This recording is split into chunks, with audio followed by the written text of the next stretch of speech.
welcome Adebanji to Chelmsford, the boss. Hello. It's really, really nice. It's nice to see you all here and you at home. I hope you enjoyed one. I really enjoyed the evening. Anybody got any questions, you have to get into it because he talks a lot. So, you're going to do urban scene. Yeah, it's an urban scene in acrylic, a London scene. Yeah. Right, okay. So I'm going to hand you over to Adebanji. Get on with it. Okay, bye. Okay. Good evening, everyone. When does this end? Just need to know off the top of my brain. When do we finish? When we finish the picture. Are you sure? Because I could go on forever. Well, 9:30ish. 9:30ish. Okay, so someone tell me, I'll try and check my time, I'll also set me alarm when it's 9 o'clock, just so I know I'm in order. So, thank you all for coming. I've been talking to Christine for a very long time, back and forth on email, and it's nice to come to Chelmsford. I don't know, something tells me I've been around this area before, maybe to a school to do a workshop or something, but I really can't remember, so being here just brought back some memories, but I can't say what it was. But I'm happy everyone's here tonight, and if you're watching online, good on ya. Everyone, this is what I love to do. I love to paint plein air, which is just going out and taking my little Porsche box and painting right there and then, and capturing a scene, you know, like this. And there's a reason I've chosen a scene like this, because it works well tonally. You'll notice that when you look at this picture, it looks a bit complicated, but it's not, because when you squint, there's a shadow pattern. And this is the secret to painting. I say to everyone, it's not about just painting anything. It's about looking for a nice abstract design, a shadow pattern, a value pattern. And what I mean by that is there would be a link of shadow or shade and a link of light. And as far as maybe the light is more than the dark, or the dark is more than the light, you have a good picture. What you don't want is for both of them to be equal. In this picture, you notice that the shadows and the darks are more than the lights, which causes an imbalance, but that's what makes pictures interesting, because then you're able to focus. So there is no way you're going to look at this picture and you're not going to focus in this area around where these figures are, because that's where the light falls, and it comes like the light's coming like that, so it hits the ground at some sort, like it's coming in this direction. So I could go on and on about that, but that's kind of why I chose this picture. So it has nothing really to do with the location. I'm not really interested in, it has to be Chelmsford or somewhere in Kent or whatever. As far as I can get a nice interaction of light and shade, and there is no clash, which means for those people who are into design, they would know this better, that a simple motif has to have an interesting design, a simple abstract design. Some people call it the no-tan design, where you have a nice play of darks and lights, but it looks interesting and they don't clash. So I'll be using acrylic. I'll be sketching with Winsor & Newton brush markers. I've joined them together so it looks like a brush. I'm only doing this to save time because of demo, so it's like a brush marker, so it will work like a brush. So you see me doing things like this, like that, so it's just like a nice little round sable brush, but in a form of a marker, so I don't need to keep dipping and going in and out of it. That's one. The colors I'm using normally is what is always on my palette. I've got a warm yellow, cool yellow, that's lemon, cadmium, titanium, yellow ochre, yellow cadmium, yellow deep, cadmium red, or a light red. It could be bright red or any kind of light red. A cool red, which is alizarin. This would normally be Terra Rosa if I was using oil. I couldn't find Terra Rosa in acrylic, so I got a red oxide. It's just so I can get a different sort of brown than that one. So it's almost like two yellows. I've got 2 browns, 2 reds, sort of 2 blues, viridian green, that's cobalt blue, ultramarine blue, and burnt sienna. I will be working on the sketch first to try and get the drawing. Once I get the drawing done, because I'm really crocked on getting the drawing correct, once I pass that stage, I'm going to do a tonal wash. The tonal wash, I'm going to put some of this fluid. It's called a flow aid. So instead of using water to do the wash, I'm going to just use this fluid thing. It's just like a flow aid. Some people call it a flow enhancer. Whatever it is, it's just so I'm not using too much water. Because I want the finished work to have a feel of immediacy, almost like an oil. I don't want it to be a little bit wishy-washy, but it might be washy in the shadow areas, but in the light areas, I'm really going to pile it on. That said, it's also good to know that whatever I'm doing today is based on my addiction. So I call myself the addictive sketcher. So you probably get me sketching crazy, like every single day, on the bus, on the tube, on the train. This was before COVID though. Now I'm going to go to COVID. You're going to see people starting to wear all these kind of stuffs on the train, which is like today. You've got people like that. So I'm always sketching, and I encourage everyone, just make sure you develop a sketch habit. And once you can conquer sketching, and once you get into the rhythm of sketching, you can do anything in the arts, because everything starts with a sketch. And so, hence I talk about my book, which you can order online, maybe from Amazon, which is cheaper, or if you want a signed copy, you can go to my Instagram page, or my Instagram page, and get a signed copy. This is the Addictive Sketcher. It talks about all the kind of techniques I do with sketching, and this one is not yet out. This is a whole sketchbook of mine. So if you want to see a whole sketchbook of mine, everything, Search Press have produced the whole sketchbook for anyone to be encouraged, especially if you love faces, figures, sometimes trees, locations. This is 276 pages, a whole sketchbook. It's going to be out. This one is 15 quid, this one is 20 quid, anyone can get them. This one will be out in October, this one is already out. What else do I need to say? Yes, I love to chat, so they got me onto BBC. I do art documentaries on the One Show. I'm the Vice President of the Royal Institute of Oil Painters. I'm a member of the Chelsea Art Society and the Guild of Fine Art Nigeria. I also love to do motivational speaking and go to schools to encourage youngsters to really get into art. I hope I've killed everything that needs to be said. Now let's get into this, the real deal. Is that okay? Yeah. Let's do it. Okay. So I will talk all the way through. If you have any questions, please just ask. No question is funny, no question is irrelevant. Everything is to help you or me understand what I'm doing, or make you understand what I'm doing better. It's just so, if you don't understand why I'm doing something, please just ask, and I would definitely stop all the chatter and answer every question. I think that's it, yeah. So please, and then the other thing is, if I'm talking too much, just pray something makes me stop, because that's the one thing that don't stop throughout, is the talking. It's crazy, but you know, some of us came talking, you know, from birth. I didn't talk about my brushes, so I'm using a lot of rosemary and their filberts. I love rosemary's filberts.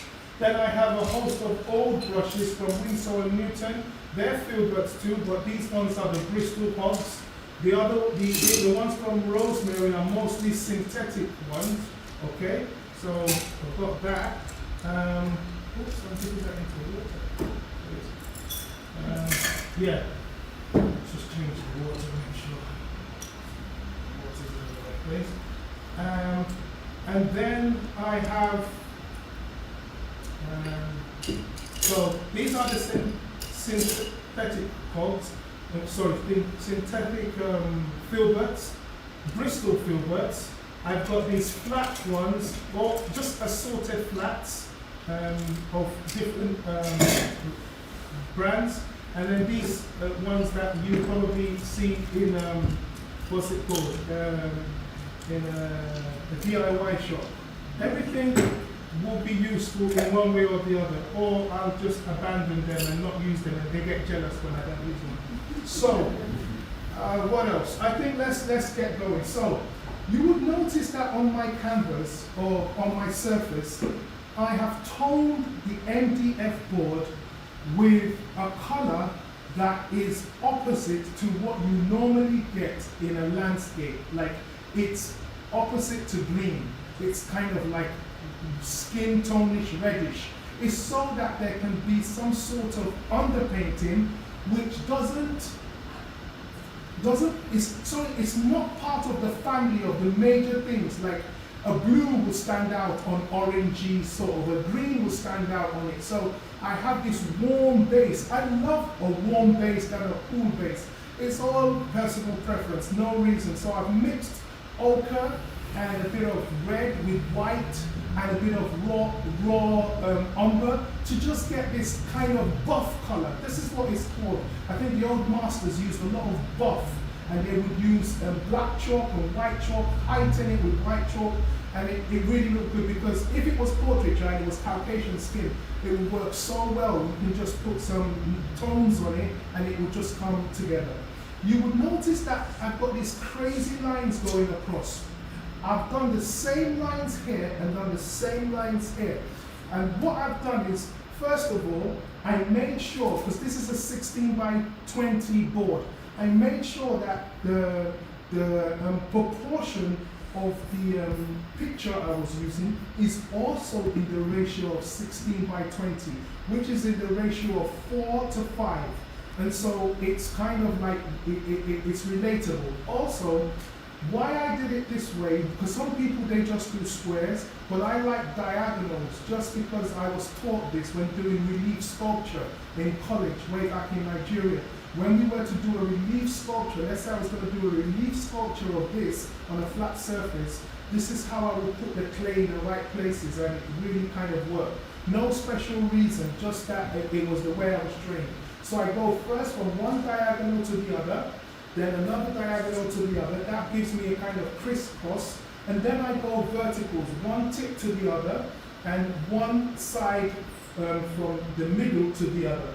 Then I will be left with 4 kind of surfaces, and in between them, each one, I make sure I cross the diagonal that way, and make sure I rule a line across. I do the same thing here, that way, and then rule a line across, which gives me what I call 4 sections. And each time I look at the 4 sections here, I can immediately know where I am and what I'm doing, and it makes the drawing easier. And you're going to see, because once I say, oh, I'm going to start from here, I'm going to rule a line there, I know I'm going to rule that same line here, and it makes it easy. So that's all about the methods and materials and what I'm using and why I'm using what. Now I'm going to start sketching. And just like I told you, I'm going to start from the tree. I love trees. And the first bit of tree I'm going to capture is the one on this side. So I'm just going to be sketching. Let's use a warm brown. So just going to be sketching just in a free way, just to get a lot of the information on it. So there's a kind of a hole there. You can see that, and then the tree comes in around here.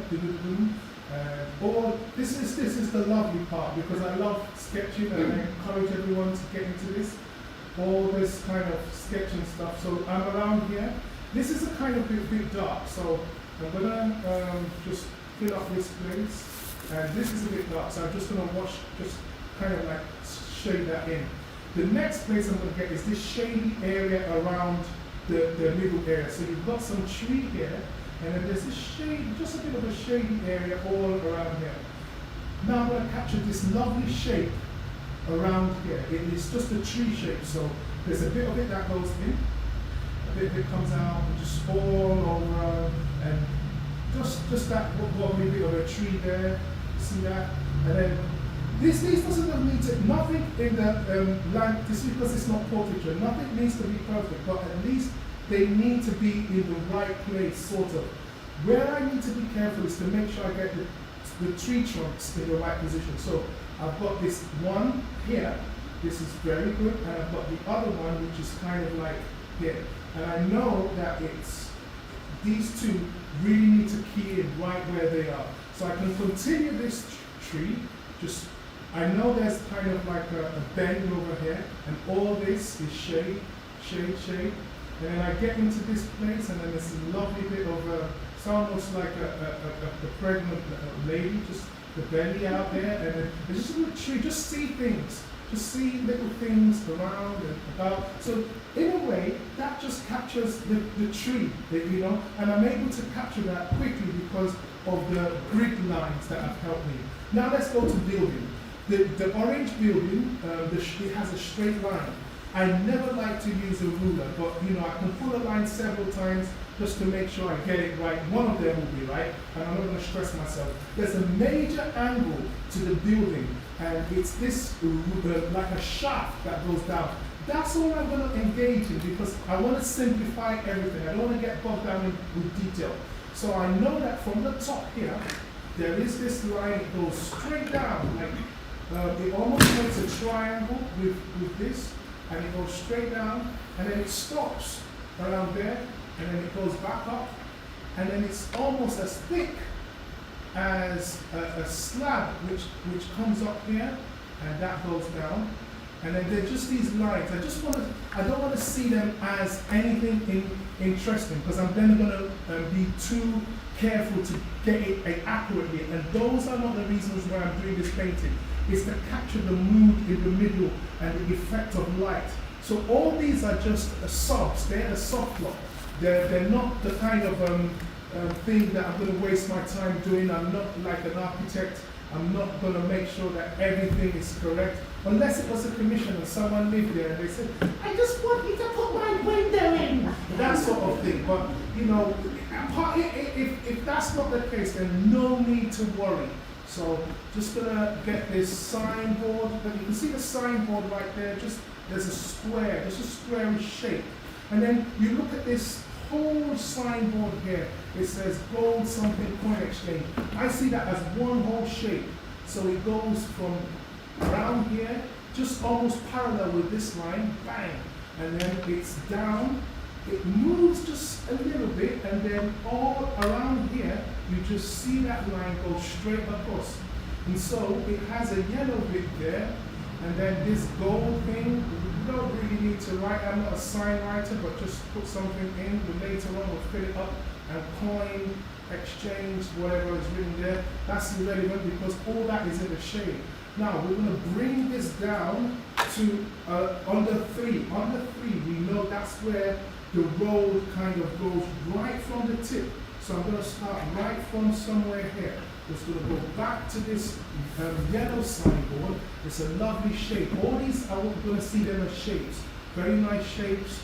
And right from there, you see it like a black slab just underneath here. And then under there, that's where the road really starts from an angle. So it angles all the way down like this. Ding. Just goes all the way until it gets somewhere here. This is what gives birth to every other thing that is on the road that you want to go into the shops or whatever. So I'm going to move this one down. This is just around here, and it will stop just around here. So I've got another one. Just make sure that, you know, again, I said I'm not going to use a ruler. I don't want to get bogged down. If I miss the line, I'll go into another one. The major thing I like here is this shape where there's a bit of light that goes into that area. So that I want to be focused when I get that shadow. So there's a nice little triangular shadow here, and then you have that little bit of the shop right there, and in here, boom, you just capture just tiny bits of light there. The rest of this place, there is a big shape under here. These are the reasons why I chose this, is because it's all about shapes. And this is like a rectangular shape. It's just under this one. And let's see, it just creates, there's a space, and it goes down. When you look at it in relation to this yellow one, there's a space in between, and it goes down. And then I think it will be somewhere around here, and that's just, I'm just going to fill that up. That will fill that up. So those are those two signboards right there. Underneath, just after this interesting light place, we've got a pillar. It's kind of like a conical pillar, and then another one which is kind of like thinner, and then there's a dark shape, just a dark shape there, and then just before the just before the line here, there's another dark shape there, and then this is where you probably go into that building there, just block that off. So all of this, and then finally this is just like a closed shop. And so I'm just gonna, it's gonna be dark when I do the wash. It's gonna be dark. All this will be dark just to fill up that whole space. So that, all this area, I've been able to get the building underneath. That, there's a bit of light. That anywhere there's light, I really wanna, because the light, the interplay of light is what makes the whole thing interesting.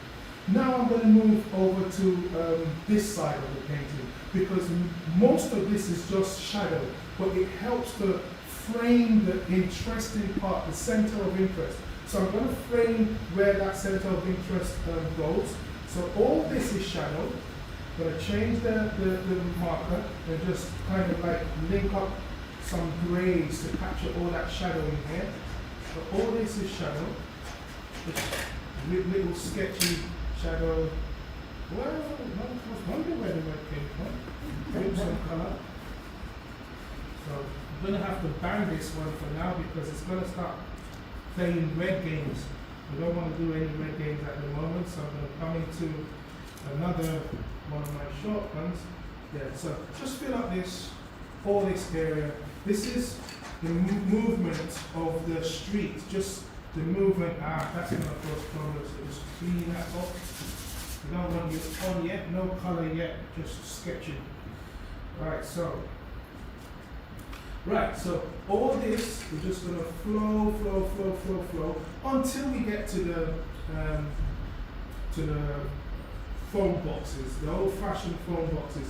I like the fact that they haven't actually knocked them down or removed them, even though people don't really use them, but they're iconic. There's what makes London London. So, you know, a lot of people would buy a painting just because it has this in it, because they just want something unique about London, and this sort of thing is really, really unique.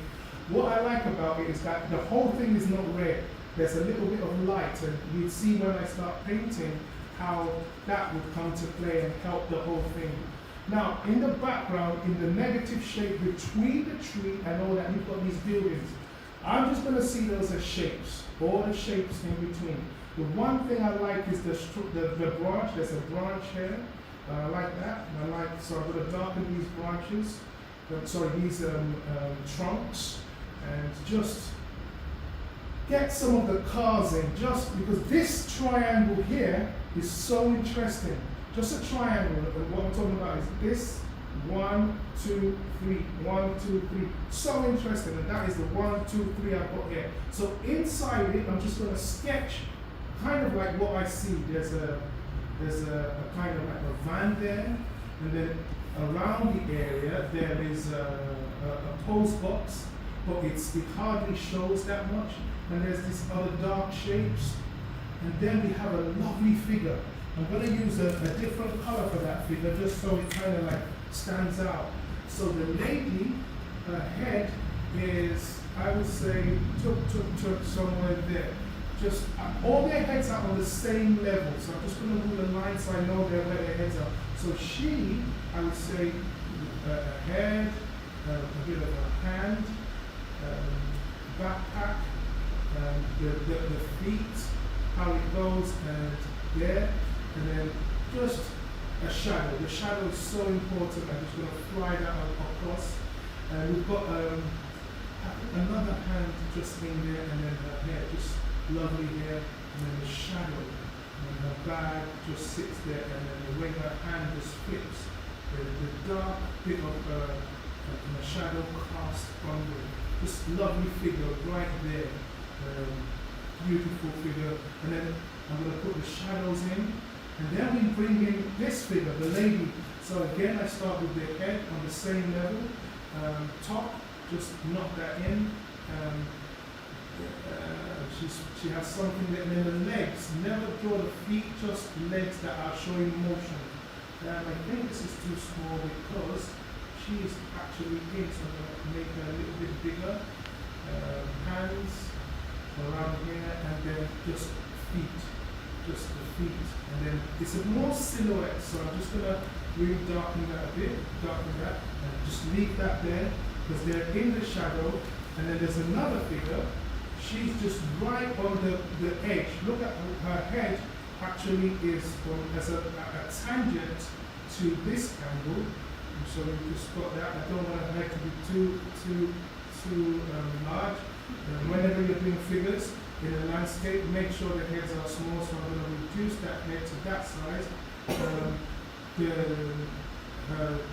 The top, let's put it, and then most of all, most interesting is the movement of the leg, and just to show that motion, I think that they're moving. There's a hand in there, and there's another kind of hand, just kind of like, just trying to get some interest in it. But this is the dark leg, and one is the light leg, and this is called shadow.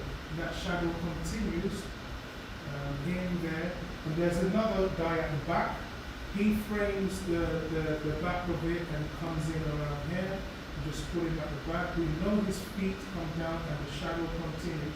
And there's some other figures that we're just going to put those ones as dots because they don't really show that much. And we're going to leave those ones, okay? Now we're going to continue that shadow. Just use the foam, make the foam box a little bit more distinct. There's about 2 of them in there, so I'm just going to make it a little bit more distinct by using this reddish color. And I think we're ready to go with some tones. Let's just make some, I call these movement strokes, like the way the road moves from the distance. I'm just going to roll that in from far. So these marks I'm making is how they move out into the distance and come down perspective-wise. Just make sure I get that movement. And in the background there, we've got the shadow, and then all that is shadow, and that shadow comes in here. This is dark. I think so. All of a sudden, this is kind of like the first stage completed, which is the sketch. I'd like to take a picture of this. You know, sometimes I share these things, and also it helps me to always know the method I'm taking at each point. So this is sketch stage over. Now, if anyone needed to take a picture or whatever, I don't know, but this is just the sketch stage. Now we're going to move to tonal. So I'm just going to, the tonal, remember what I said, I was going to use the flow instead of water. And I'm just going to do this in a monochromatic way. And just maybe one tone. Let's just make it monochrome, right? So one tone. Just one tone, just wash the whole thing. So I've got some brown. It's nice to have some blue with the brown. I'm just going to wash in one tone for everything, just to make sure all the shadows and everything just falls in. Everything, it would look like everything in black and white, just monochrome. So let's go. So all this, just a tree there, that serves as a dark tone in there. Just lovely bits of dark tone in there, and somewhere here you can see the darks again. So all this is just a nice monochromatic feel of the whole thing. So washing doesn't have to be the exact color of the tree, but just so that we can enjoy the tonal feel of it, just tonal gradation of the whole thing. So we've got that tree feel in there, and the light bits you can see I've left out, or we'll say, yeah. So more tonal things to come in is the shadow. Just make just wash the shadow in here. Remember how I did the shadow? Just I went in with these lines, so just going to go in with save. This is just so it can look almost monochromatic. I have a feeling of almost like a dummy of the whole thing, but you know, you can get the sense of light and shade very quickly. The whole post box is almost in, sorry, the telephone booth is almost in the dark, so I'm just going to darken that whole bit. Some of the buildings there are in the dark. Just leave that, just a little bit of dark. Everything in this area is dark, apart from that car, the van, but you know, just, and then the figures, we're just going to wash them because they're also a bit dark, you know, they're silhouetted, and then just work that in, and all this, this lovely bit signboard there is dark, that is dark. This whole signboard here, let's just add a little bit more. So I'm just using ultramarine, sienna, just together, just to create a kind of like a shady dark. And here we have this a bit of a lovely bit of dark, all that dark of the shop that's not open. Again, straight in that area. And here, again, it's just dark all over, everywhere here, just dark, all dark. This is just so that the scene starts to feel alive. And then this area under here is dark. So we're just going to shade, just tone it in, and then a bit of dark under there. And now we can see how all the light bits are beginning to pop out slowly but steadily. We're going to see that you can begin to feel a little bit of drama going on, okay? And so I'm gonna leave the middle tones as the orange, and then where it's really light, I'm just gonna wash in a few lights to go in there. I'm always thinking of the right brush to use for this. Let's see. It has to feel good. Yeah, that would feel good. So just get some white, again in a wishy-washy way, just because the light is warm, I'm going to add some warm yellow to the light, just a little bit of it, and just work the light into some subtle areas, like here, just a little bit of it, just a little bit of light, just a little bit of light in here, just a little bit of light, just so that the scene starts to wake up from the dead a bit, you know, we get the light. Without light, nothing really is interesting in painting. But when you've got light, then the whole scene wakes up from the dead. Now here, just the light in that doorway, just that lovely bit of light, the passage of light in there. There's a bit of light that catches some sort of there, like the back there. Just washy strokes, not really particular. And then the tree, even though it's greenish, but I'm gonna kind of like scrub in some light effect so we can actually see the tonal effect the tree makes. You know, in a bit of dry brush, let's dry brush that in. So we've got some nice tonal feel to the whole area just over here. Then there's more light. This lovely splash of light right there. A few bits of light just, I mean, these ones, they hardly exist. I'm not going to overstate them. Just a little bits of light here and there, just tiny little pockets. And then we've got the signboard there that captures a bit of light. You wouldn't say it's a brighter light, but in the middle there, the sky that shows where the tree isn't in is really bright. I mean, it's almost bleached out proper. So all that area there, and in between the tree and the house, that is another area. And then maybe on the building, we've got these slabs. Where are we? Somewhere here. We've got a slab there. Something to. I really never like to overwork anything here. Just gonna make it as simple as possible. And yeah, that would do. So this is kind of like, and there's little pockets in the shadows, just little pockets on the floor, where the light peeps through. You like the shadow, you can just feel the shadow effects of light, just pockets of light over there and there. This is just to create all of a sudden the light effects, okay? So the bits of the telephone group that capture a bit of light, just tiny bits here and there. And then there's a light area of a busyness over here. So yes, and under here there's a bit of light. So overall, I'm going to get a darker, we've got some nice tonal feel to it. I'm just going to go a little slight bit more darker now, just so that we really get the, and this is not the exact color, again it's just washes. I'm using alizarin now with some ultramarine and burnt sienna, just to get a bit more of the tonal values and a bit where it's really dark. So you're going to see it come on a little bit stronger now.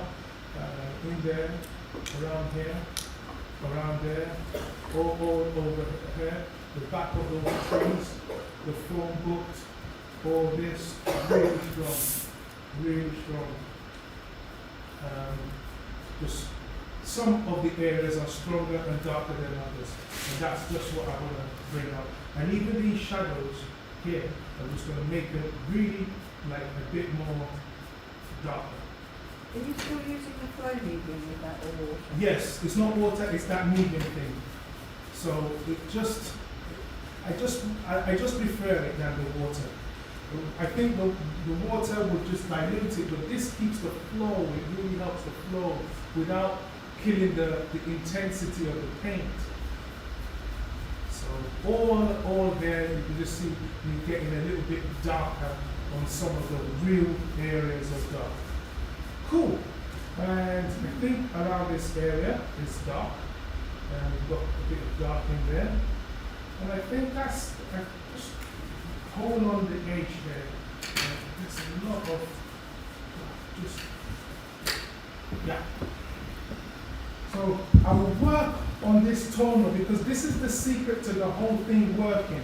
Once I can get this tonal thing to work, the rest of it is trying to place the colors in the right place. And this reveals the drama of the scene.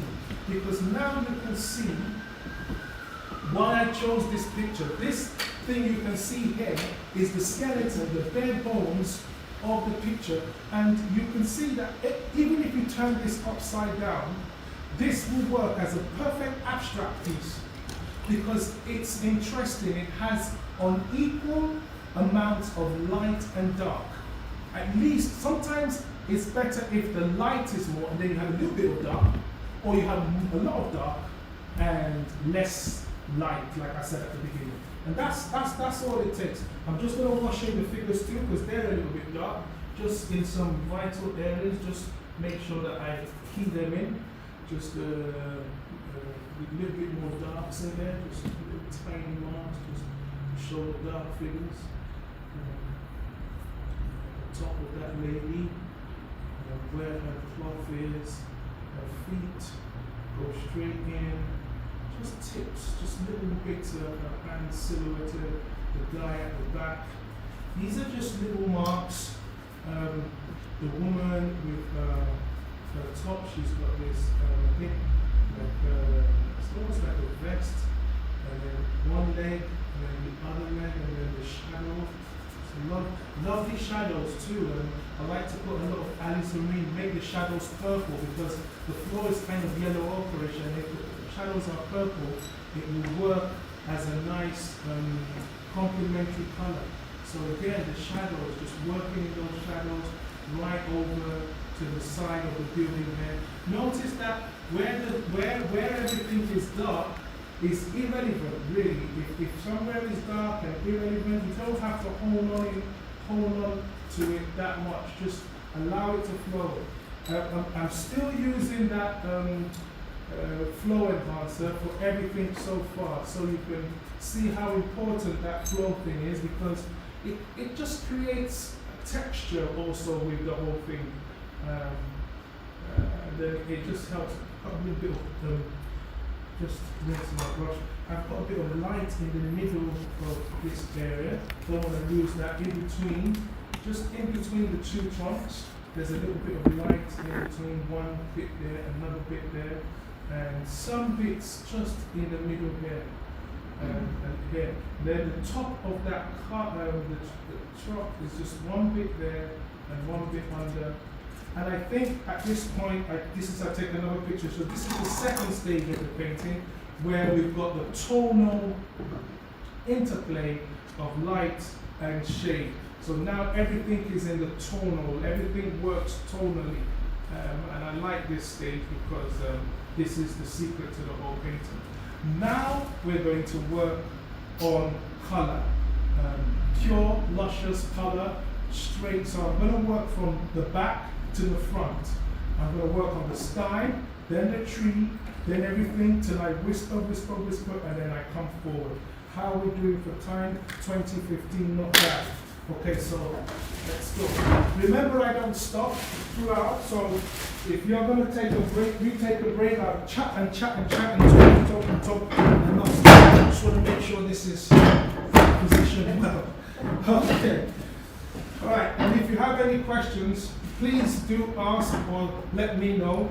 I do my best to make sure I explain everything, but still there might be things that might be a little bit mystifying to you. Just let me know and I will do my best to explain. So now I'm going straight into the painting proper. Right, I need the right brush for this too. Okay. So now I'm going to go to the sky. The sky should be blue. So I've taken some white with some blue. And because it's a hot day, I'm going to add some lemon into it. Just a little bit, but that should be my sky.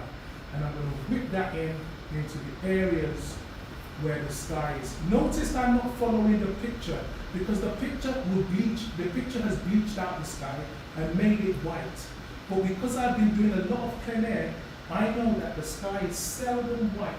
So this is where the advantage comes in when you, the advantage of working outdoor. You can compensate for what the picture tries to lie and tell some fake things, and you know, it can't be like that. Do you know what I mean? So you kind of have an edge, and that's why it's good to work from life and from photos. So one informs the other. There's a little bit of light in the middle there, and then these pockets in the tree over there. That's enough for the sky because you don't have much sky in the whole painting. So I'm going to rinse my brush and go straight into the tree. But before the tree, because there's some buildings at the back of the tree, and I'm working from the back to the front, I'm going to go for the buildings. Just remember that. So now there's these buildings at the back. Some of them are brown. You see me mixing these browns together. They're kind of like dark browns, but they're cool because that's in the shadow. So I'm going to add cobalt. That's to cool down the brown. All the browns, just cool down the browns in there. But they would show as brown, but they will be cool versions. And I'm just going to whip those in. So this is too dark. I'm just going to add a little bit more in the middle here. So this will go well. That's getting too warm, but I like it all the same. So I keep adjusting until I'm happy, right? And I'm working in shape. So once I can feel a shape around the area, I just lay the colors and let the colors be alive. So a little bit of, and I swing. That's the secret. I love to swing. I'm not seeing things as they are. I'm seeing things as shapes. So when I see a shape, I lay the color in, just as a shape, and nothing more than a shape. If I'm thinking of things as things, then I lose the impressionist spirit in me. All I'm looking for is shapes. If I can just get shapes to work, that's a blessing. When I start seeing things, because in plein air, if you're focusing on things, then you're not going to complete this work. So you want to try and complete it and catch the immediacy of the scene.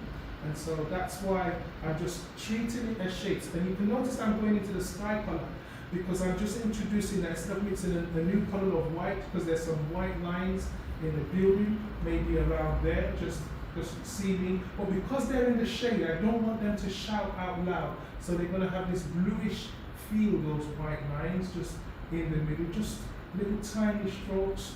They don't have to shout that much. but they will be in there just to help the whole piece together. It's architecture at the back. I'm not an architect, I'm a painter. I don't need to worry about the windows, I told you, unless there's this person that's saying, I live there, the second floor, capture that person. You know what I mean? That sort of thing. But apart from that, I'm working from the back. So now in between the trees, remember, this is just working from the back.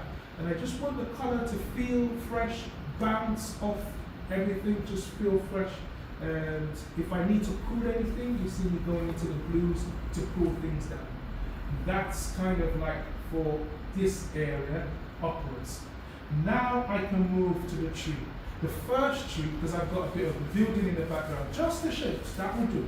So the tree at the back is a dark green. I'm going to take Viridian, lovely Viridian, and because it's so dark, I'm going to add alizarin to that and a bit of ultramarine. That creates a very dark green, you know. So it's the main thing is green, but at least it has a bit of darkish feel to it. Let's add a little brown just to spice it up a bit. And that would, and watch just the way it flows is the tree kind of like, you see me, you know, just using this brush in the most, I would say, loose manner, just to get that dark shape at the back.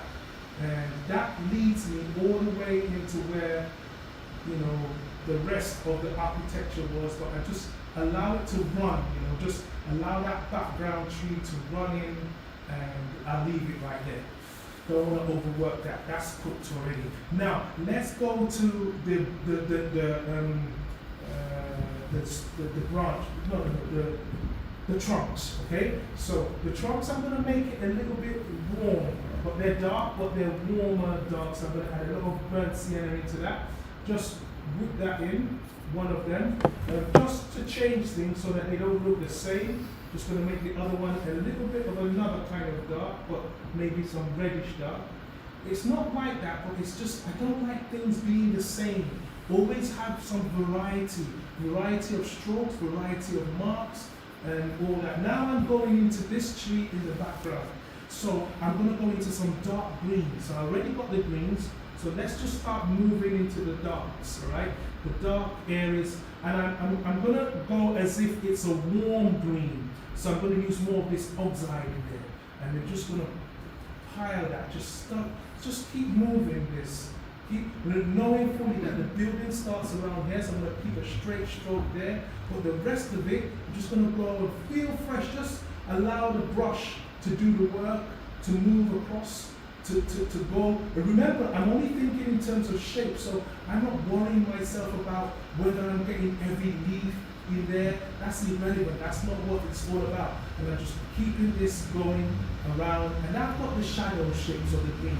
And that kind of will do. Now we're going into the midtones. And I'm going to add some more kind of ochreish colors into the green. And a slight bit of yellow. Just introduce a slight bit of yellow. All of a sudden, you start getting a slight bit of yellow. And these ones just suddenly start to, gain some freedom. Right, so I'm going to go right in here. You notice I'm going to mix it with some of the darks for the shadow patterns in here, where it goes in, another bit of shadow pattern in there. And underneath, it goes a little bit darker, so I'm going to keep that dark and make sure it interacts with the architecture that I did at the bottom, and we can have a nice kind of like beautiful feel of foliage just all over here. Now I'm going to make it warmer as I go along, so a little bit more tones now, a little bit more yellows into it. Don't go too soon, just sneak up on it. Now we're going to go into the yellows that are kind of making it, and watch how I'm moving the brush, just like leaves are. You know, it's the impression. So I'm not kind of like getting bogged down with the detail, but I am following the shadow patterns or the light patterns to get this and to make it feel right. And that feels a little bit ochreish, so I'm going to add some ochre to it, just on that side over there, just make it feel fresh and flow. Now clean my brush and go into some real electric sort of green. So see that yellow I piled there? Mix it in, really run it in, add some ochre to it. Now that makes us have a little bit more of the lovely bits of green at the edges. Just pile that on, lovely bit of activity going on. Don't overdo it. A little bit just finds itself over here, over there. Just keep on moving. There's tree bits over here, a little bit in the middle, and then I'm going straight to the top here. You've got these bits that find themselves just around here, around there, just lovely bits of the tree goes in, and all this seems to be light. There's a bit of light there, and in here, just the tree. I'm trying to make everything go kind of like work together now. So gonna go some lighter greens, just capture that lovely bit of green in the middle. Just try my best to keep it alive and ticking. And then there's a bit of white, because there's some glistering ones, just some that are really heightened, and you feel it. That's to show that it's really hot and it's a sunny day. You get some really highlighted ones.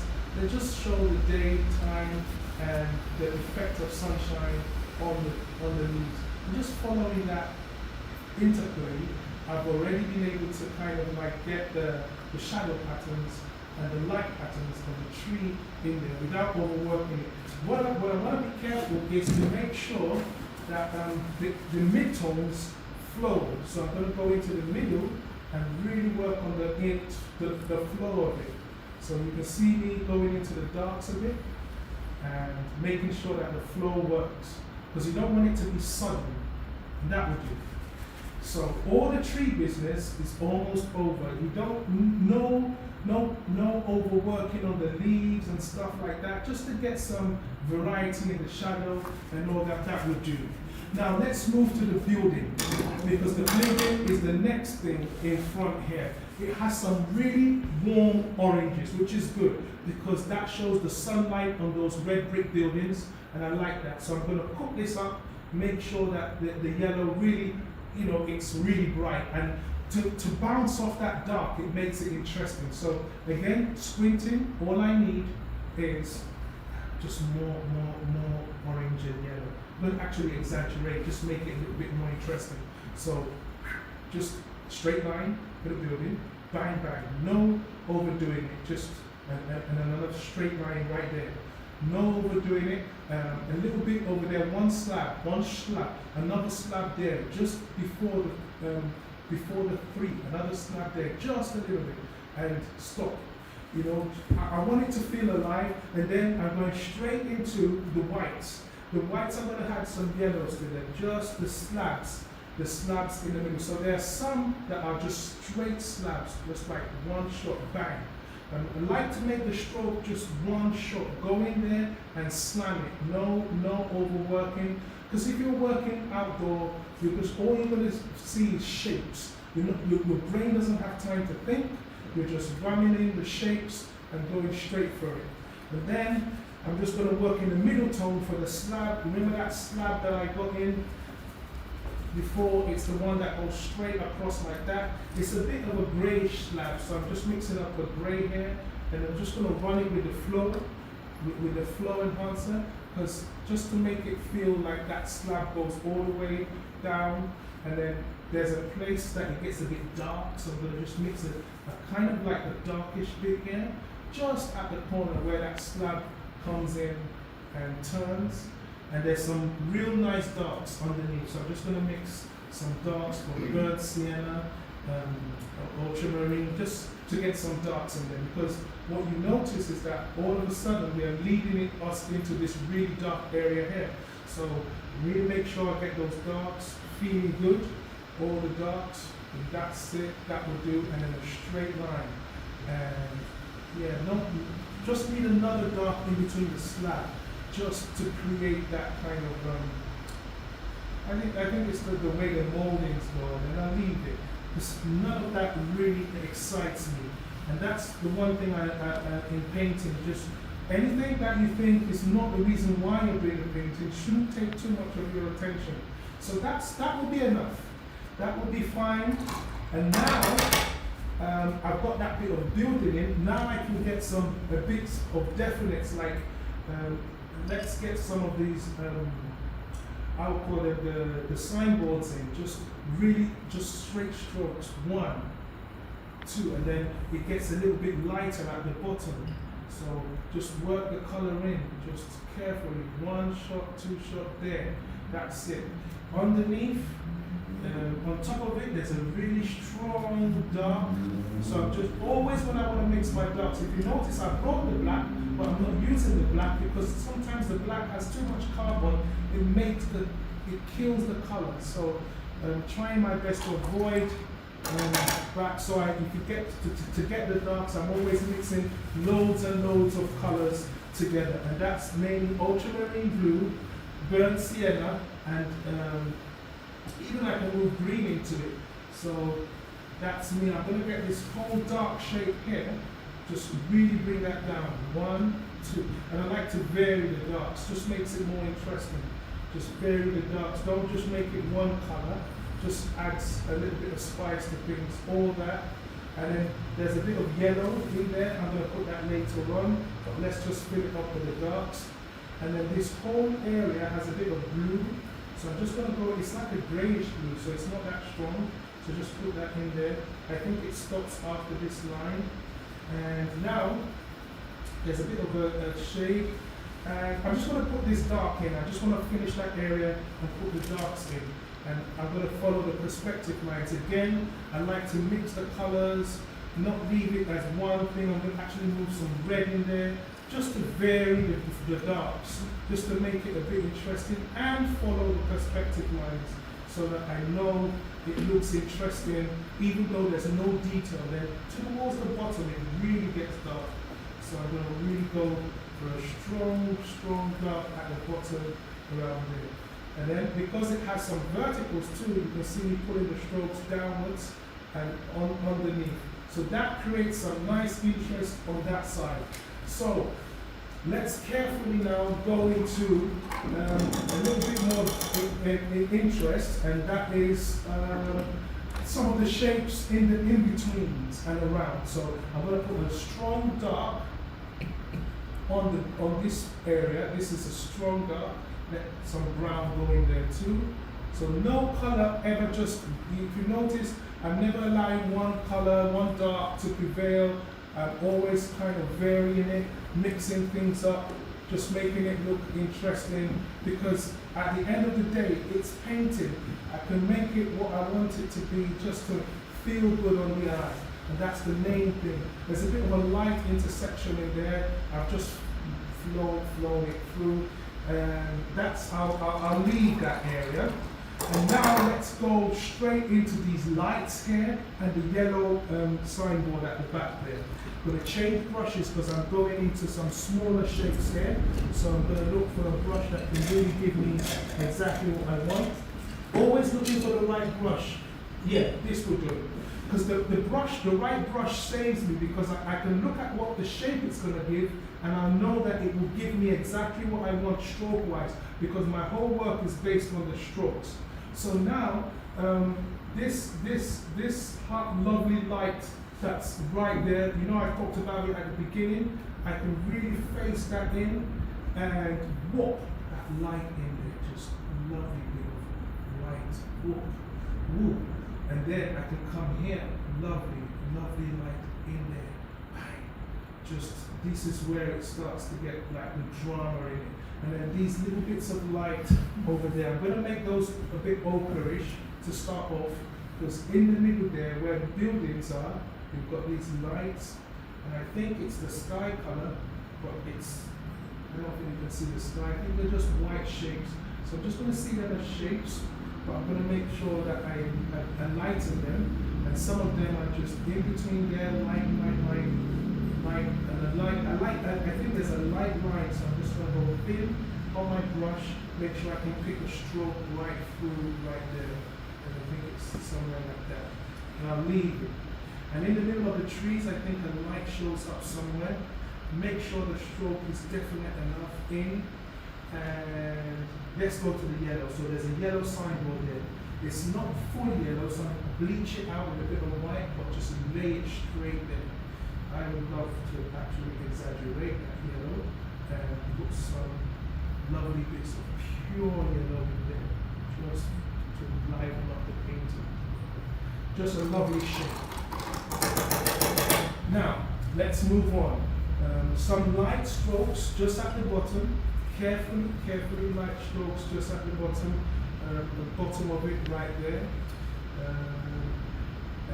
Continue, then there's these darks. So with the flow thing, I'm going to mix some of those darks. Make sure I get a strong dark though, first of all for the shadow parts. So very strong dark for the shadow parts. Just really getting into this now. So there's a shadow here, there's one there, and there's something there. Just in the middle, then you have a door, and then it lightens up a bit, so I'm going to add ochre to that. So it's not a pure dark. So you can see the ochre. One stroke, just fill it up. One stroke, fill it up. These are just, remember, they're shapes. Let's see them as shapes. And once you see them as shapes, the whole fear of it going wrong and all, you just know that's a shape. I've just got a shape there, and that will help. I'm going to press some more ultramarine blue. It's always the first color to finish because I use a lot of it in my dark, so that's the first one to gain a little bit of more color. Move on, and there's these other shapes now. They're very light. I'm going to be working them in just under here. There's a slab there, slab underneath. These are grays. They're nice grays. But we've got this lovely dark, and let's get that dark in strong and lovely. I like the darks, but I don't want them to be dead, so that's why I did use black. There's a nice shadow right there, It just shows exactly what's happening, and the way the light goes across, and here, all this. Now, I've got this dark here, all this dark in the middle, all over. Remember what I said, I won't stop. This is how I do it. Go on and on and on. You might want a break. You might want relief. For me, until the battle is over, we keep painting and painting and painting. And talking and talking and talking. And it don't stop, okay? So don't think he's going to take a breather. No. You got the wrong boy in today. No breathing here. Okay, so. No commenting, nothing. All right. So keep going in the middle there. So I keep seeing shapes. Oh yes, I've seen another vertical that goes straight down there. And then the tree, there's another one in there. So don't worry about me. I'll be fine. You come back and meet me where you left me. Baby, don't move nowhere. Okay, so this is a nice shape in there. And you notice the light of the vine. So I've been coming whispering all the way from the back, just opening up these channels and little bits of abstracty shapes. There's actually a phone box in there. It's red, but it's a dead red, so I mix it into the pools. Just to mix it into the pools. So you're going to see some sort of reddish shape. Let's get the heat in it, but you're not going to really see that. So it's a dead one, but it's there. And then there's a dead orange in there because there's these clamps on the road. These are just little abstracty things you put in the middle of the painting, fills it up, but at least you know that it's there. Like in the middle here, I can see some little shapes. And all I can see is the shapes, and it's like tiles of color. And that's all I'm marking because I'm following what I see. It's hardly an invention, but I'm making sure that I'm being truthful to the marks. So there's people in there, so I'm marking them. And some of it is red, like there's a red bus. That is a little bit brighter, so I'm just going to put a speck of red in the middle there, just hold on to that. It's just little things like that, and then the highlight on top of the bus is just a lovely slab of reddish brightness, just there, just in the middle, just somewhere there. Keep working, keep moving. And then there's light that hits this area too, just nice light on top there, nice light in the middle, and then we keep it as it goes along. So all you can see now, the guy at the back, I'm whispering forward as I come along, but as I'm seeing, there's a yellow shape in the middle of the figures. So I'm going to go, it's not a bright yellow, but it's definitely there. So it's a killed up yellow, so I'm just over here and mixing some sort of dead yellow. So So you can see the deadness of the yellow. It's not as bright as the one on top, but it's there. Because it frames that woman's head. Makes us at least know that she is in the middle somewhere there. Just keep that flowing. And now, I'm going to go straight into the foam box. Because remember I said I'm coming from the back to the front and moving forward. Now I'm going to go to the foam box. Overall, that foam box is in the dark. So I mix a lot of alizarin and a lot of alizarin and ultramarine just to get that darkness, even some green, because it's the complementary of the red to create a more darker feel. That's overall. So let's go. Overall, just going to rock that in. That lovely bit of dark, you're going to see the darks, and then you're going to sneak in the red. So everything which first of all will kind of have this darkish feel, just to make it alive, just all the way through. Just little bits of dark here and there, knocking it through here, just every corner, making it dark, and then we'll sneak in the light, just the beautiful red blazing bits. Okay, so that kind of like silhouettes the whole thing. We can enjoy that for a while, and then let's work in just some other darks before we sink in the red. Like that figure over here, she is enveloped with, I'll make it some sort of purple. I like it to be purplish, so the shadows being purple, really like that, because purple and yellow, they're complementary. So if I can get some purplish tones into the shadows, I really like that. So you can see me trying to mix a purple there, and the shadows that go across just in here, and nice shadows in between there that lead up to that area, and nice shadows around here. Always trying to make some purple into the shadows. I'm not enjoying that brush again, that's why I'm changing. I'm going for a brush. The brush has to work straight on with the stroke. So it's like the anatomy of a stroke depends so much on the brush. So I must make sure that the brush is the right brush for the right passage on the painting, because that's the kind of way I work. So don't want to miss things or waste time. Just want to get the stroke where I need the stroke, and then I can come into it later. Now the shadow, this woman has a nice shadow. It goes across. That goes across, there's a nice shadow there. This is another nice shadow that goes in. And all this lovely bit of shadow, just make it more purplish and a little bit light. Don't make the shadow too dark, so it can still look interesting. So even when I get here, I'm going to mix this purplish shadow that's not going to be too dark, and it's going to be a little bit interactive. So I'm going to move back and just kind of watch it flow. So yeah, so that's the kind of shadow I want. Doesn't have to be dead on dark. And I'm going to put some ochre into it because a little bit of warm shows around it. So I'm just going to move across and just keep it going. And then again, following the perspective as it goes down and down and down. Some of it feels greener, so I'm just going to mix some green into it. Once I feel the green, I feel a little bit of green. There's some sort of optical greens in there. And then some cobalts. So I'm just crazily mixing the tones that I feel are there. Like sometimes the leaves, the effect of the leaves, because these are leafy shadows. This is from a tree. So this is pure, like almost science, but you have to think them up somehow. So I'm also going to some dark parts now. So not everything is going to be shade too light. Now let's go into some darks. So you have to think in terms of what's happening.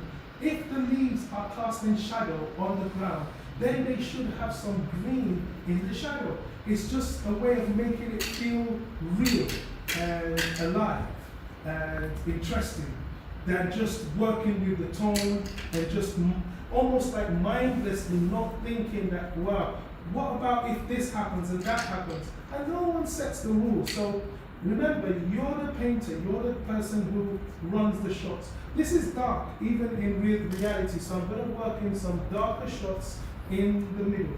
Just darker shots in the middle. And all these are just shadow. So the interaction of that shadow is all I'm doing here. Just keeping it, working it through, keeping the whole shadow, making it look interesting. Again, the phone box is red, so there should be more red where the phone box shadow is cast. So let's get that a little bit darker on that side. And that's it. All over here. So you can see that the whole thing looks where we really wanted the interest of the work to be is where we've got that area there. We've really got the light, and we haven't even treated it yet, but it's just the underpainting that makes it look interesting. Now, just the shapes here, and we've almost covered it. We can go into the detail, and that will be the blocking stage. So this will be the third stage. Remember, the first stage was the sketch stage, then the value patterns. Now this is the overall blocking of the thing before we go into the niggly detail.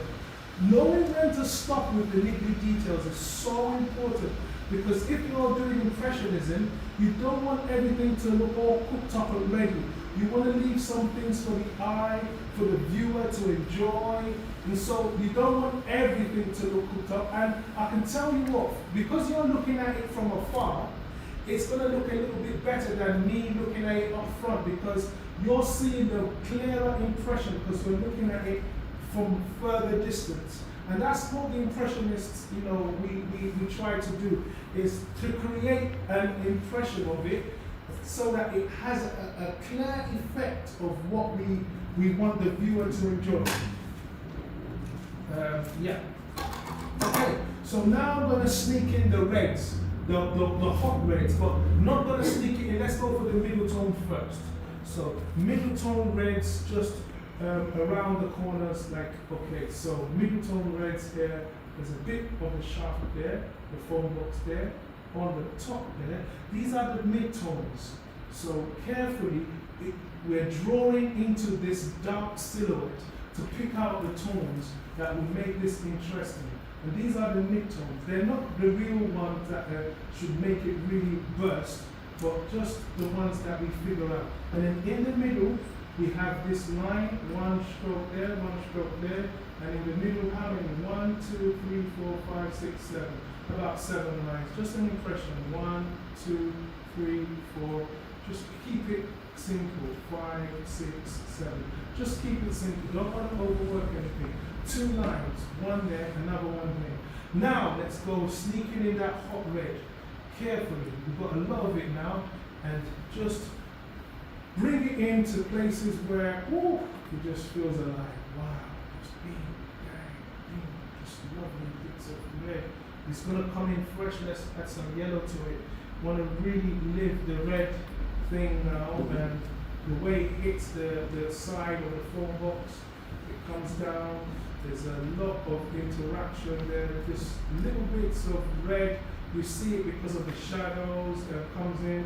And then I need another brush, but that one can't do the passages. So I'm going to leave that out. And I'm going to just a smaller brush. Make sure this one can really do it. This is not what to do. I lick my brushes. Don't do that at home. I like them. That's why I need them. If you can trust yours, do so. If not, please don't do that. Got a bit of light in there, and then a little bit of more interesting features as we go along. Just things, and I'm not following it per se, but I want it to just have some just bits and pieces where the light is more interesting on it than the other areas, so that it shows that light has passed through it, and in some areas has an effect of the light hitting it. And then there's this dead red, which is the reflected tones on that side and on this side. Just wake it up a bit, just here and there. And then we've got these radiant lines that go across. They just go across. You see them by the side. Just feel them, in the middle. So I'm going to put some strong darks into it too now. Just make sure Alison Green with some strong darks just underneath and in between, just in some areas. And I'll stop. Okay, so this is another stage which I'm going to take before I start going into the detail. So now we're going into the final stage. So everything you can see is covered up. This is the The next stage, which is if this is just what the whole thing like covered and ready. Now, so from now till about 9:30, I'm really going to just take my time and really get into it. So smaller brushes, just going to clean out all these ones, make sure they're clean, because acrylic can be brutal on the brushes. Now use smaller brushes to do the rest of it, especially the figures, so make them feel good and alive. And if you have any questions, try to explain everything, but you know, there might be some things that, you know, always feel free to ask. Do you always use MDF, or do you use canvas? Yes, always use MDF when it's board. Yeah, when I need to do board.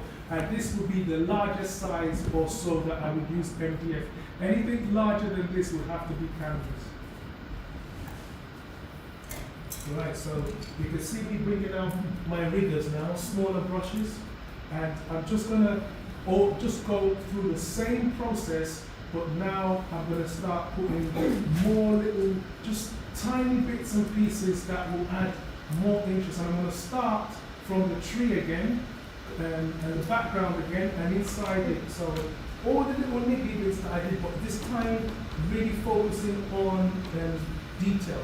So again, the tree, the sky color that I got in the beginning, because there's some sky pockets that are inside that dark that I can just start putting in. And those ones are here. So just get those ones in.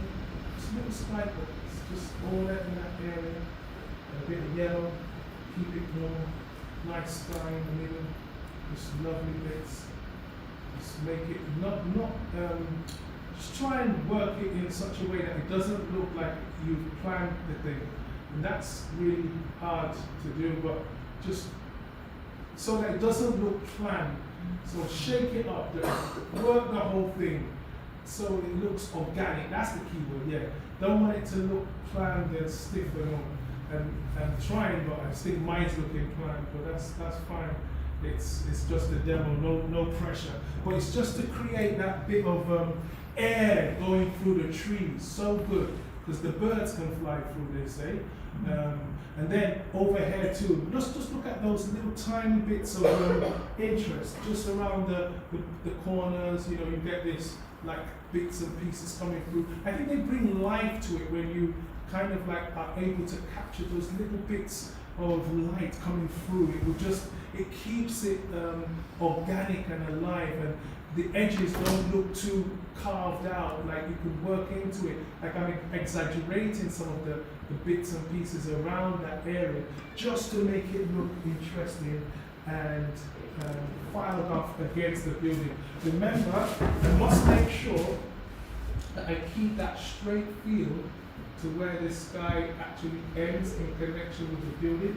So there's a nice white kind of brightness in there, and then keep those organic little dots and pieces there, just lovely bits. And then in here you can see those little, these are tinier ones, so I'm actually going to rinse the brush, go for a tinier brush, and put some of those tiny, really nice niggly pockets in. Just little niggly ones, here, there, just little dots of them. This just keeps the painting alive. Everything now is a little bit on the detail side.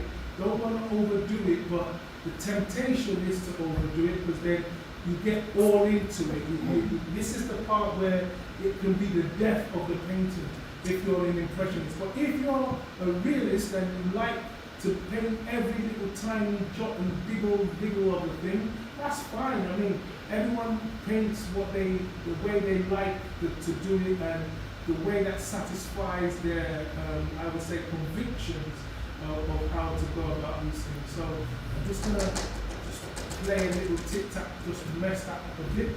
Okay, now that will do for that area. I'm just going to work in the middle. There's a dark, another tree trunk, which I probably missed out.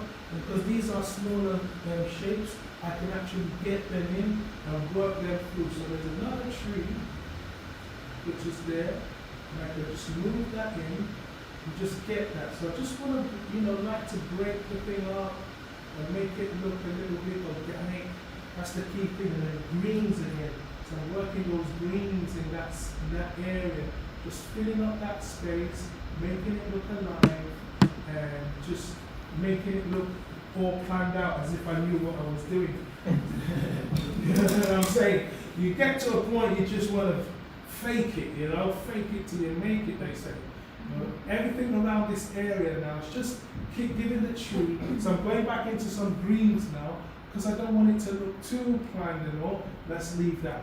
Now there's some air pockets, or no, not air pockets, but a bit of light, just small little pockets of light around this area. So I'm just gonna, hone on that and just work those ones through.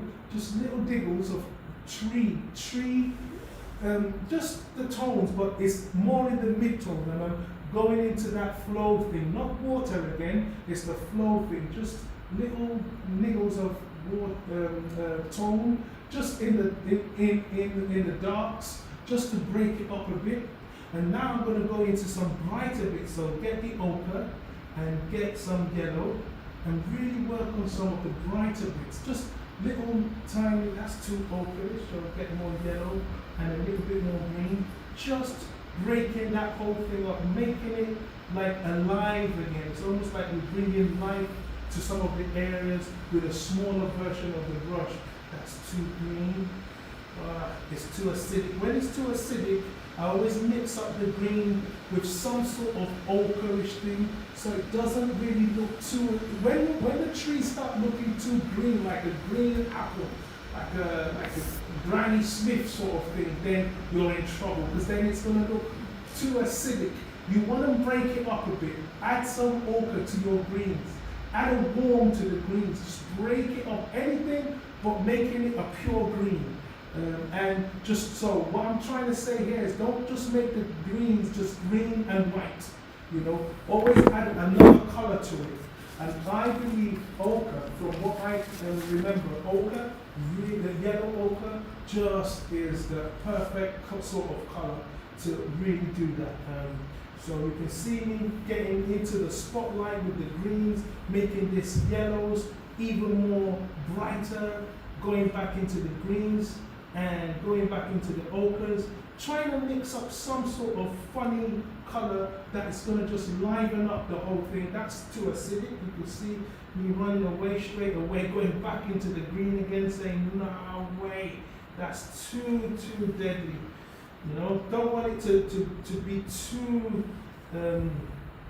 acidic, I call it, because then it looks like it's a foreign green. We still want it to have the life.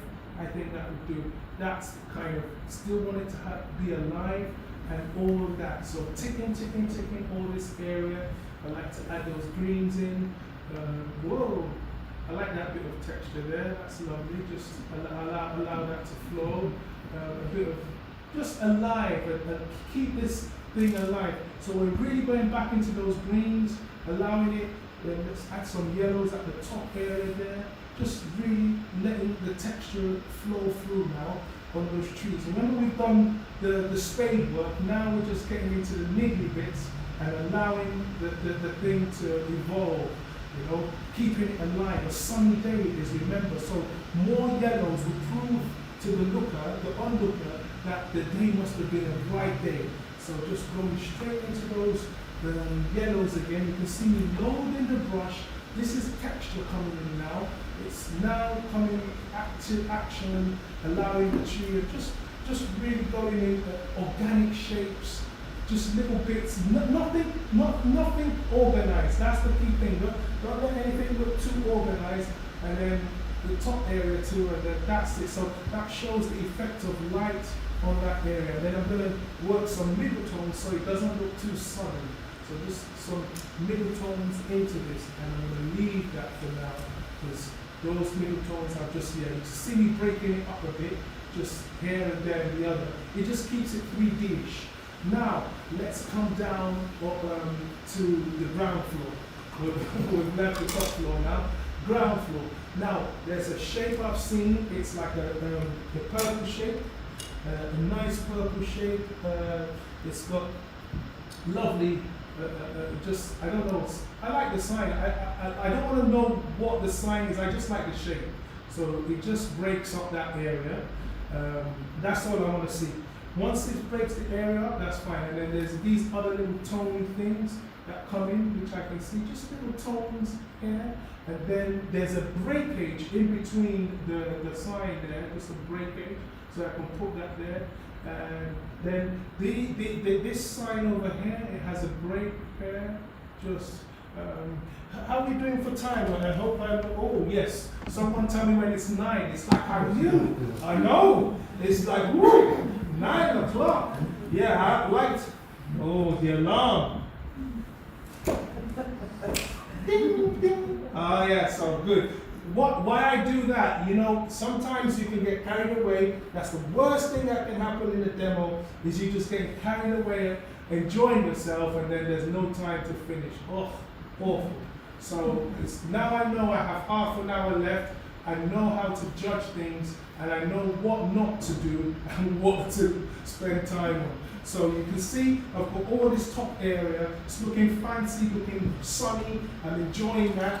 It feels like here comes the sun. Do do do do. You know, you just feel the warmth. Do do do. You know, and this is the continuation now. So now I'm still working on little bits of detail, but I'm not going to spend as much time on the building. Remember, it's not the relevant thing. But I don't want to leave it just all the way not sorted. So just a few slabs, you know, sketchy lines. This is what I do. This is where I fake it. So just these sketchy lines makes it look as if I knew what I was doing. Just these lines, just lines in there. Just looks like I actually knew what I was doing. But I have no clue. The reason is, as much as I like architecture, I don't want to be a slave to it.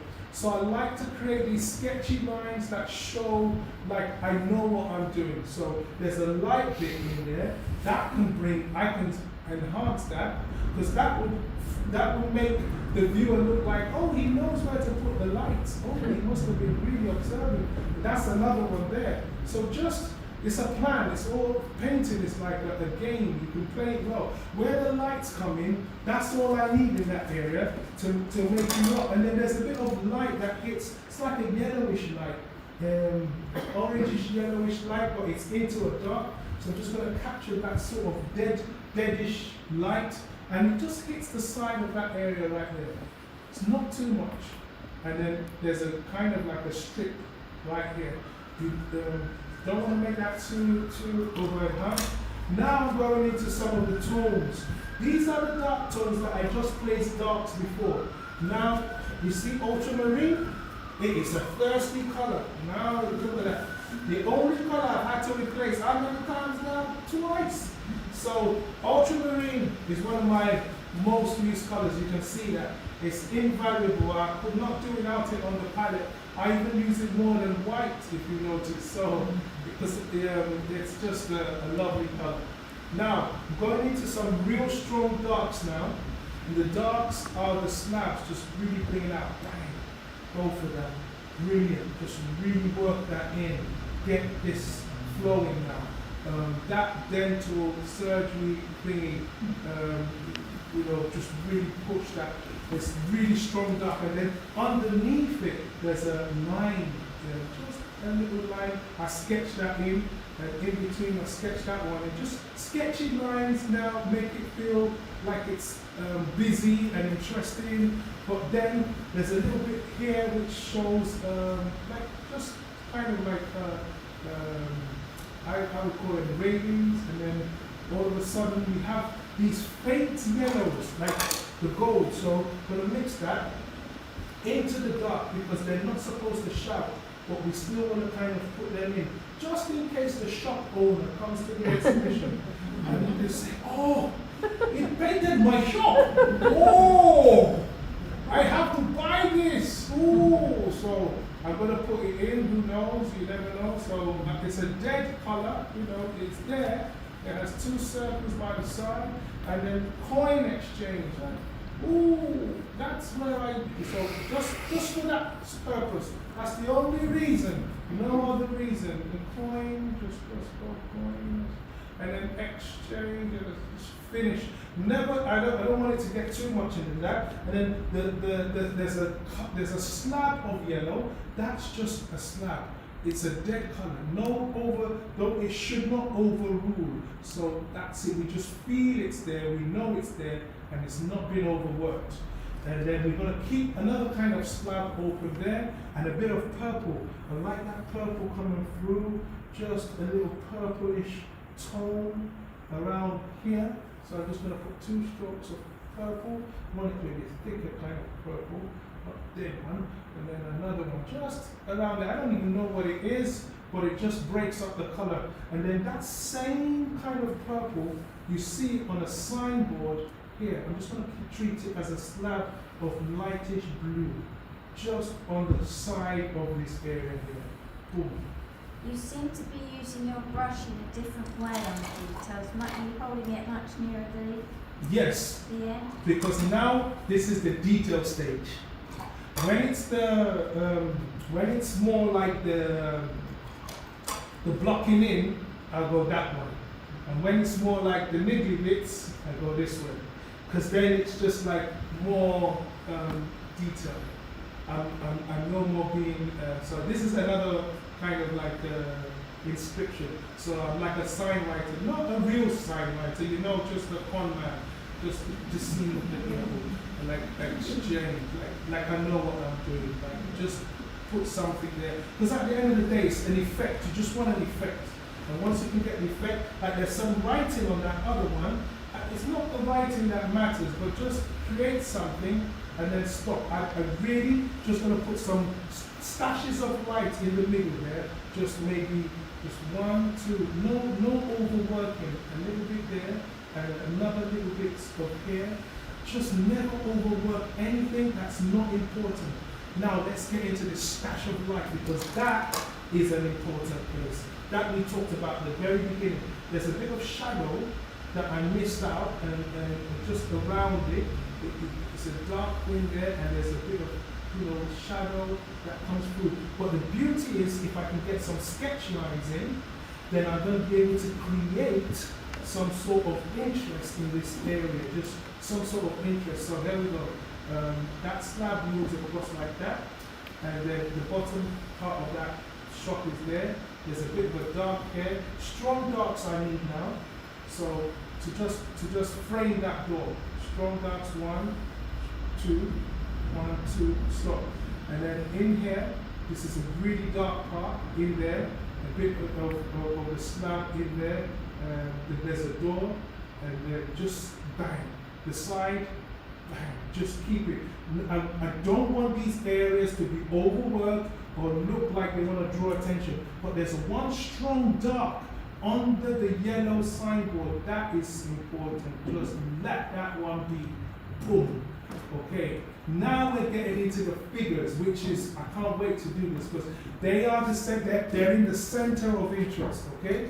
Let's see where we are. Oh, good. Oh, lovely. So now let's go into the figures. But before we get into the figures, the back figures, I'm just going to mix some sort of flesh tone and dig away into the lights around it. So just mix some sort of flesh tone, a light flesh tone in the sun, and just start placing it just in appropriate places, like her neck over there. Just a little bit more of that. The neck, her neck, it captures the light. Her hand just over here, and it runs across. That's it. Just in key places, if I can wake the light up a bit and create that. Her face here has a bit of light, and then her neck, and then her arm. You see, it's the effect of the light that is really matters. And then her hand catches some light, just right there.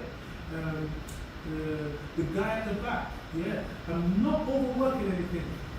This girl's hand comes out. Very light touches. Very light touches is what it means.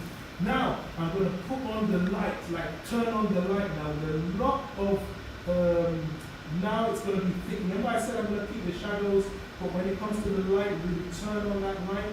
So I'm going to put ochre, I'm going to put yellow, and a lot of white, and I'm going to just make that light area interesting. Some of the strokes I'm going to pull out like this.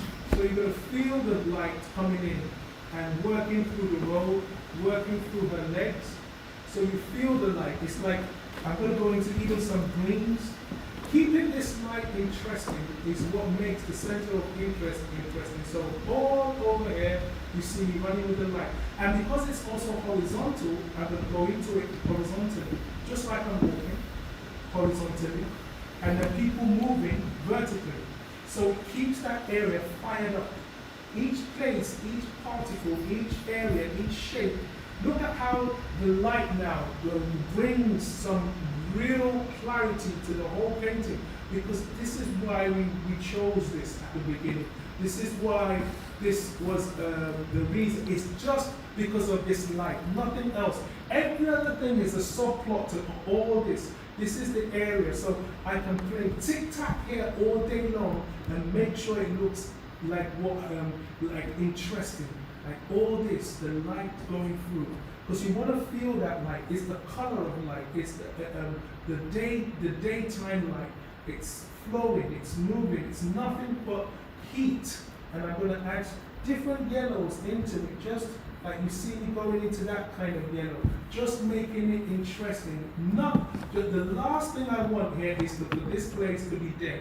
So you see, I didn't just place the color in, I want the color to be interesting. Now I'm going to get to where there's some shadows and the trees. So I'm going to go horizontally and create that tree effect in the shadows, just in that area there. So it just as if there's a few shadows that go in, and most of all, just make sure I get it through.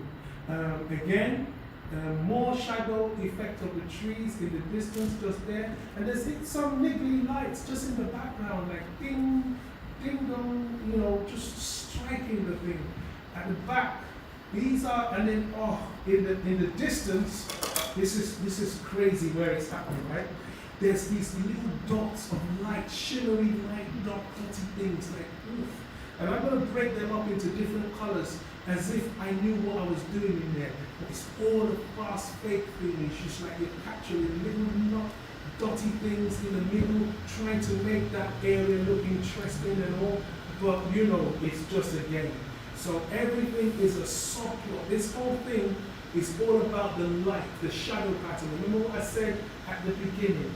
Now, let's go for the light on the car. Just a little bit more light shines on the car. We don't want to overwork it.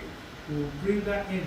So I'll leave that now, and let's go into some strong darks on the figures, just to bring them out. We have a question from Susan Clare. She says, "What brand of paints are you using, please?" So, yeah, this is a good time. I am advertising for Winsor & Newton. So these are Winsor & Newton acrylics. And another acrylic called La Cox or something like that. But mostly they are Winsor & Newton, because I was one of the pioneer artists that helped them develop these colors by testing them out, and I think they're wonderful. The only reason why I enjoyed them also is their colors don't shift that much after you lay them down. You know, sometimes when you use an acrylic, it can then look like the color has changed. But these ones are like, woo, everlastingly beautiful. The same thing. You can see they paid me to do this, you know. But, you know, I didn't plan the question, but it did come up, and there's an opportunity to... Oh, it says Susan Clare from Winsor & Newton Paints. Oh, no, it didn't. I have to say, she lives in Jamaica, so you're pretty filled out in Jamaica. Oh, wow. This is interesting stuff going on here. What technology does. Oh, give us a break. Jamaica. Oh. Okay, so here we go. Darks on the figures. That first leg on the corner there, let's put that in. The shadow that this, the backpack puts in. And then at the end of that leg, there is a lovely little dark on the corner, and over there and under, just leave that. Again, we go into this figure. These shadows are getting too dark. I don't like that. And I still want to make them colorful. So, but at the same time, I like the mystery of the dark against the light. So we put that, and then another leg, just really anatomy. You feel the calf in there, and then there's tones. The tones underneath her dress, and then the top she's wearing a short sleeve top. Remember when I just knocked in the tones of her top in there? Just boom, boom, boom. And now I'm into just things, I don't want to overwork it, it's just, I want to keep them flowing. Remember, they're figures, they're moving, so what I'm going to do, you're going to see me do something in the middle of their legs now, just as if the walking continued in here, as if they walked and they passed through. So I'm just tapping it so it has some sort of motion into it. The next person too, she's having this strong dark. Remember, because they are silhouetted figures. She's wearing a vest. This is one. It has a round sort of neck. You can see the bottom of that, and then the leg at the back is dark. Let's make that a little bit alizarini. You can see because it's feminine, the thigh, the movement, it has to feel right there. And then the front leg is lighter, so a little bit of white just into the same kind of mixture to bring out the movement. Just right there. And then blend it back into the darks again. So we've got that figure there, and now we are, let's put some darks on maybe the tops of their head, because I don't want it to look, again, this is all better left loose because they're moving. Then she's got a hand, that hand is in the silhouette, it's in the dark too. It's in the dark, and I'm just going to add some like a reddish, but I don't want to get that hand, I want to get that hand. So the movement, just one shot, and then the way it goes across and breaks into the light, so important, and just leave it there. Another hand of the other lady, the arm of the other lady, again, let's make that a little bit reddish, just to break it up a little bit there, and then bang. Okay, her face should be a little bit darker. This face also should be a little bit darker, just in the middle there. And then the blonde girl, let's get some yellow. This is just for exaggeration purposes. Just whip that hair. Oh, can't wait to do this one. Whip that hair, let it flow. Let it flow. See, when you leave these little lovely bits to the end, it's really, and when it catches light from the side. Oh, that's lovely. And then the hand catches light. That hand. That's it. And then her trousers catch a bit of light, so I'm going to mix some ochres into the darks. So a little bit of light on the trousers on that side, on her backpack. It's the light is captured. And then there's this bluish light. I'm going to mix some yellow into this kind of warmth. So for this lady, because there we got this just bits and pieces there. And I think her top caught some light, so just a slab of it, just to show the movement and the arm and the effect of that on the top. I love figures and I love to sketch them, and the key is not to overwork them. Just know where to put the right marks in the places where you think will enhance the figure. If it's going to kill it, just leave it out, the viewer will fill it in, like the arm that catches the light there. And there's some more other things which I'm not going to overstate. Now let's get into some parts of the phone box again. So there's a kind of like an inscription telephone. We want to just put that in. Don't want it to be too much, but let's make sure there's some red in it so it doesn't look dead. And just that could be the inscription there. You've got to feel that's where the telephone thing is. And then there's some niggly posters they put in. Very, very naughty posters that's in there. But I'm not talking about that. It's just the yellow marks. Just little marks in there, just to wake up the painting a bit, because this area is a bit dark. And so just fill it up with some strokes, just shapes. and then there's another light portion in there. This just makes the whole painting have some variety in some areas where we didn't expect the painting to have the interest. So I'm just going to go with some of those highlights in that area, on top, to the side, that strong, really strong hair there, over here is strong, and then just a couple of those lines coming together, and then we just have, yeah, that doesn't show. I think I need to darken some of it, because then I've revealed too much light, and it's a mysterious dark that makes the thing interesting. So let's kill some of the light in it, right here. So there, kill the light, here, and we just want the shadow to prevail, because that's what prevails in the thing, it's the shadows. Really let the shadows prevail, let the shadows sing, let the shadows be alive. So it just feels as if we sneak into this phone box and we feel a little bit of it, but not everything in the light. What I haven't been able to create is an interesting shadow shape for the whole thing, but you know, I don't know what I did there. That's not supposed to be there, so I'm just going to lay, actually, I'm not going to do anything but just take it out, wrong color, and then lay in the color that's supposed to be there in another kind of interesting fashion, because that's the wrong kind of color to be there. That's a lovely stroke in the middle. We want to keep that line.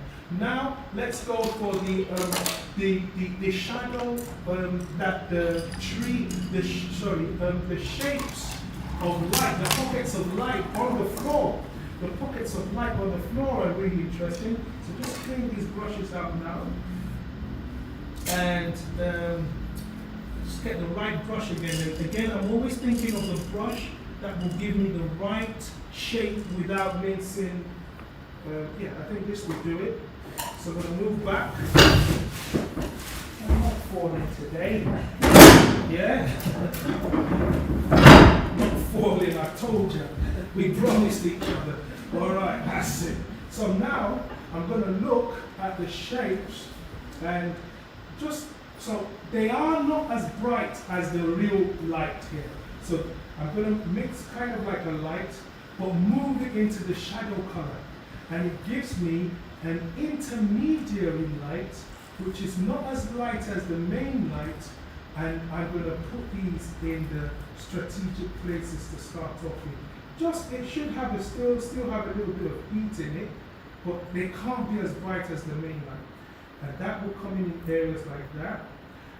Flatten, that's why I look for the right brush. Oops, we look for the right brush. And then these pockets of shadow is what really brings this painting alive. It needs to be done to be varied. You need to vary it. So I'm going to have some purples already.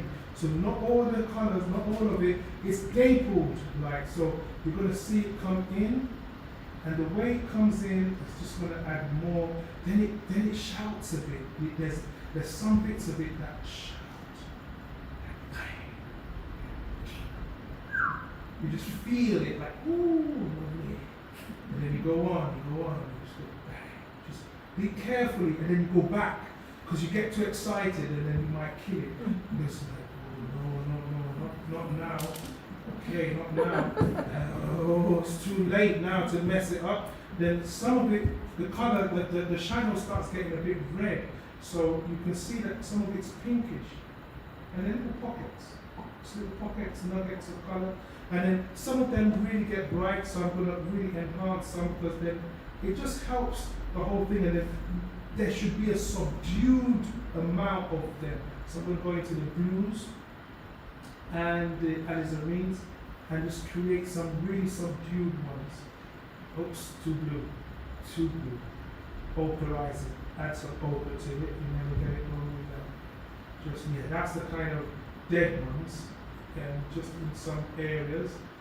And then we'll keep those dead ones, and then all of a sudden we go back into some warm ones, and then, and then fly away with some red ones, just create a red one again.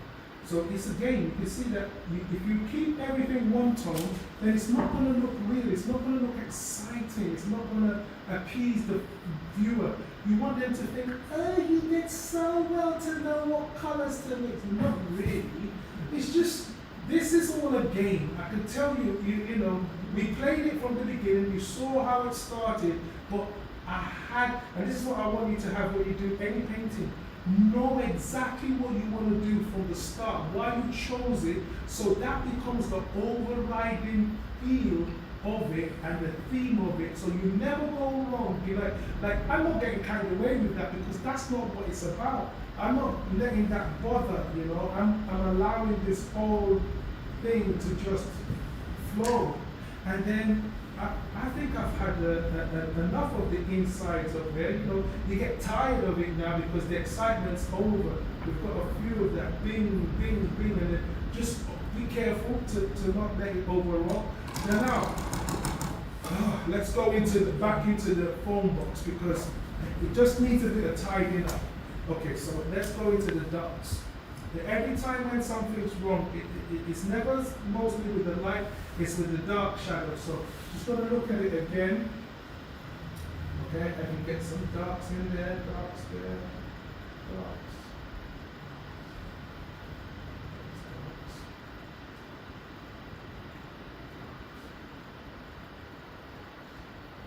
This area is blazing light.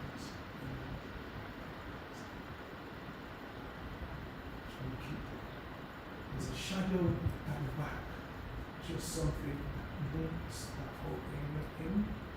And okay, I've noticed something that's very good. I've seen it. Just a few little things. Like this is like a checkerboard, and it's on the, it's just where this is about to start. Just remember, there might be the shop owner who would say, "That's my floor is checkered. You didn't do it." Oh, why did you do that? So I'm just trying my best to make sure I satisfy that owner.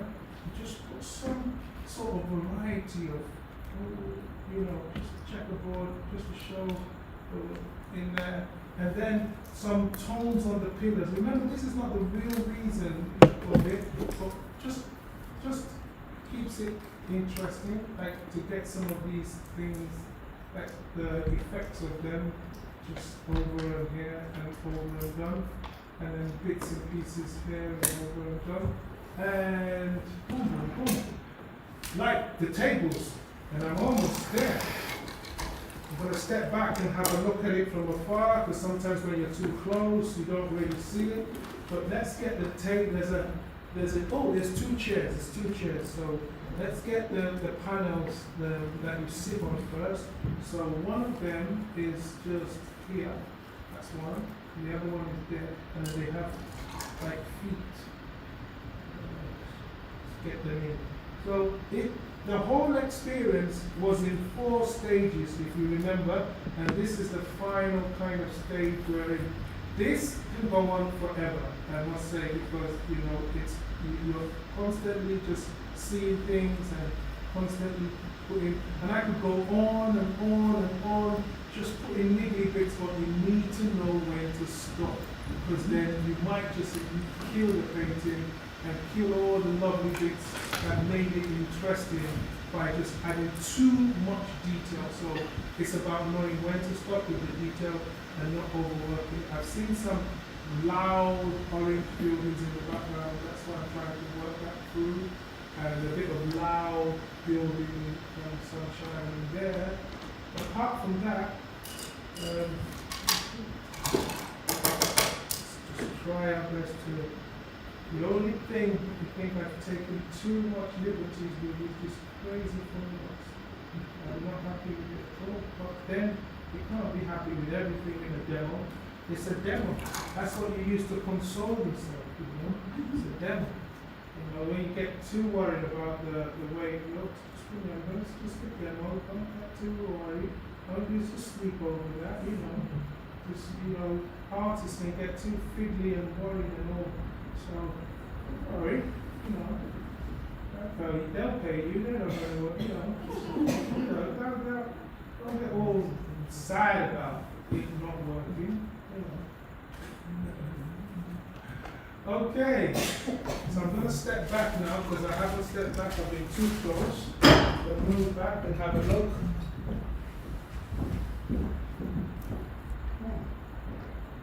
Interesting. Okay, so what's our time? Whoa! That's scary. I think that's spot on. Okay, so let's take the picture of this stage.